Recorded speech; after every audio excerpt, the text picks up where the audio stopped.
Assalamualaikum warahmatullahi wabarakatuh. Welcome to our presentation video.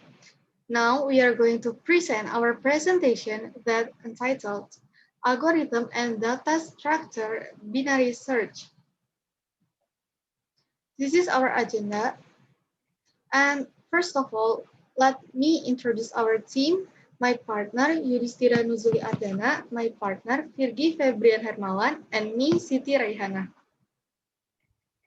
Okay, the first material is binary search. Binary search is an algorithm that searches for data from an array. Technique of binary search for searching data is repeated, dividing half of the amount of data searched, so that it reduces the search location to one data.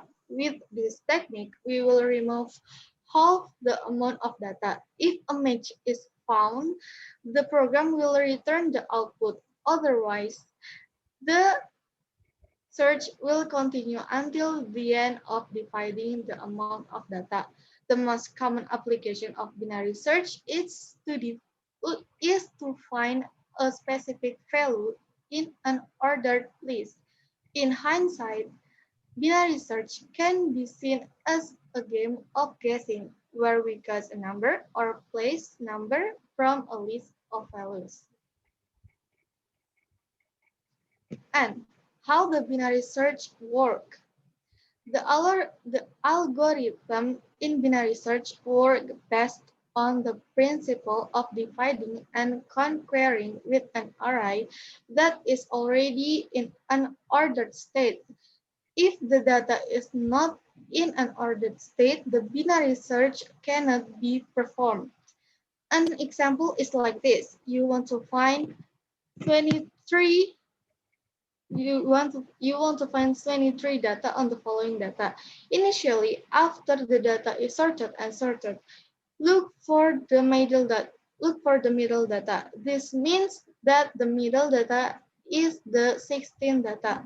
While you are looking for 23, now compare it to the middle data. You get 23 greater than 16, meaning that the process continues. The new middle data is 56, while the data you are looking for is 23. Now compare it to the middle data. You get 23 less than 56, meaning that the process must continue again. The new middle data is 23 data compared with the data you want to find, which is 23, and the result is 23. The data is found. Binary search will end when the data found. Okay, the next is Virgi. Okay, thank you, Anna. And this is the function of the binary search. Binary search is done to minimize the number of comparison operations that must be performed between the data being searched for and the data in the table, especially for very large amount of data. And the second one is smaller computational burden because the search is performed from the front, back, and the middle. And the last function is the basic principle is to perform the search-based allocation process is repeated until the data is found or until the search cannot be subdivided, meaning there is a possibility of data not found. And next, and this is the implementation of binary search. And the C++ program search the entered number in the list of number using binary search algorithm and return the location of the input number if it is not found in the list. And there were two ways for the program to execute binary search. First of all, as usual, we enter the library in IOStream and use the std namespace, which is the basic thing in using C++. Then we declare the integer binary search with content for integer. Then for integer main, for the main program, there is an integer number containing the numbers we have entered. And the search num and location declaration are equal 2 minus 1 if it is running. The program will display a word that is enter the number that you want to search. And we enter the number we want to find. Then location will look for number in the array 0 to 6. When location is not equal to 1, then the program will display a display font in the array at the location. Otherwise, the program will display the display element not found, and the program will stop. And next,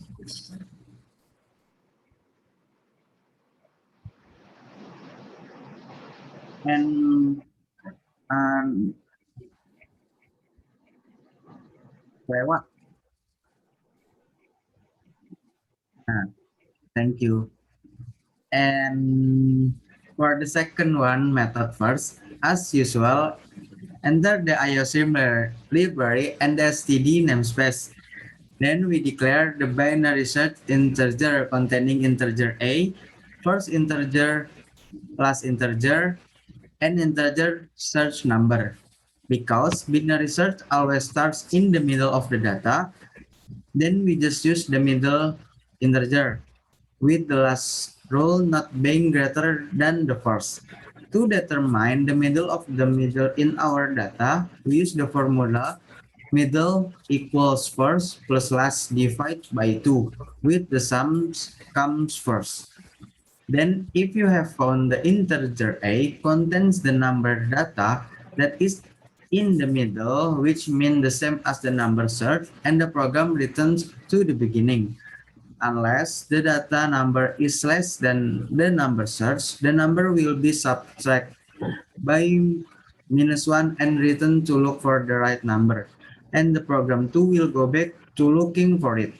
If the data is not found in the more than half, then it will reduce the area to half the size of the half the data in the same way as before until so on, and the program stops.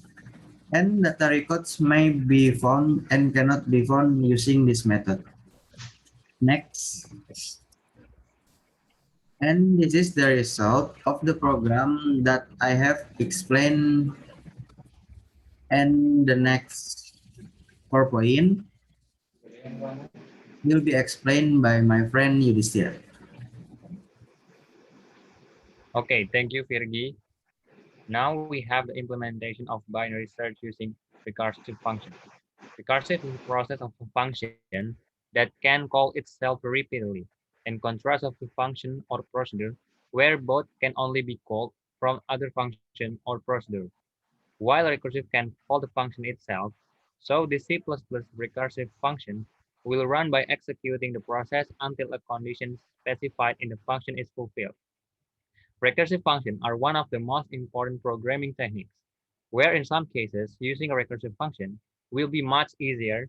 In addition, the running process will be much faster and more efficient. It's just that it will require a lot of memory space because the iteration process of that part of the function will be called continuously so that it requires a large enough storage space when compared to other processes. Okay, next.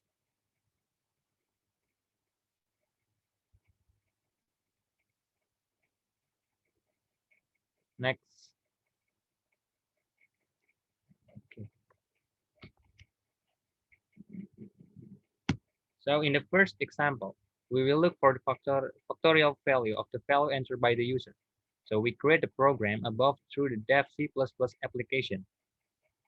The header we use is only the IO stream regarding the input and output of a program because the type of the program we create is a sequential program.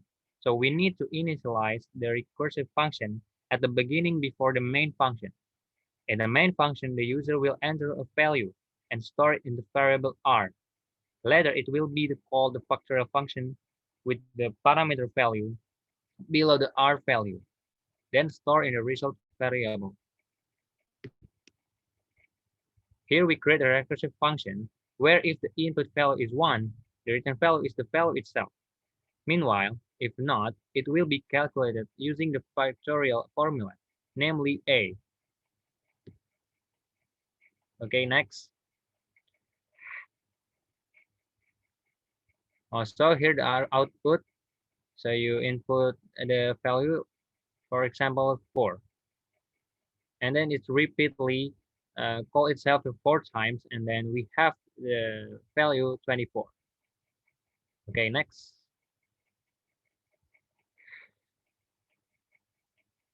So here's some advantage and disadvantage using a binary search. The advantage of binary search. The main advantage of the binary search algorithm is that the complexity of the algorithm is smaller than the complexity of the sequential search algorithm. This causes the time required for the binary search algorithm to find a record in a table, which is less than the time required for the sequential search algorithm. And two, for large amount of data, the search time is the computing, and three, the computing load is smaller. After advantage, we have this disadvantage. The disadvantage of binary search. First, data must be sorted first and algorithm is more complicated, not good for chain data. This algorithm can only be used on tables, where elements have been sorted either ascending or descending. And two, the data must have been sorted first in order, in alphabetical order. So the data must be sorted first. Three has a pretty complicated algorithm. And four, not good for linked data. In the next slide, will explain by my friend, Siti Rayhannah.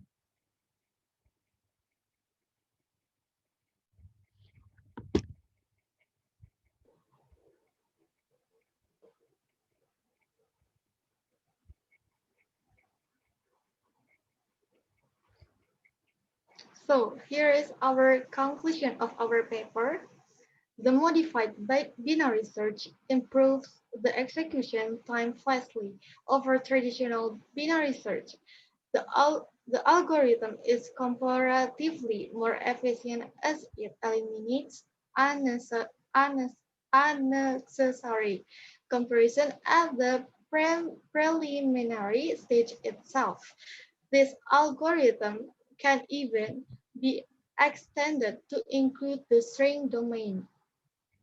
And the suggestion of our paper is: first, be careful in calculating binary code. Second, calculating the middle value of binary code. Third, and most importantly, be careful in entering the programming language when compiling or coding. And lastly, use data retrieval techniques that are efficient and easy but as needed. So thank you for watching our video. And that's all our presentation. Wassalamualaikum warahmatullahi wabarakatuh. Waalaikumsalam.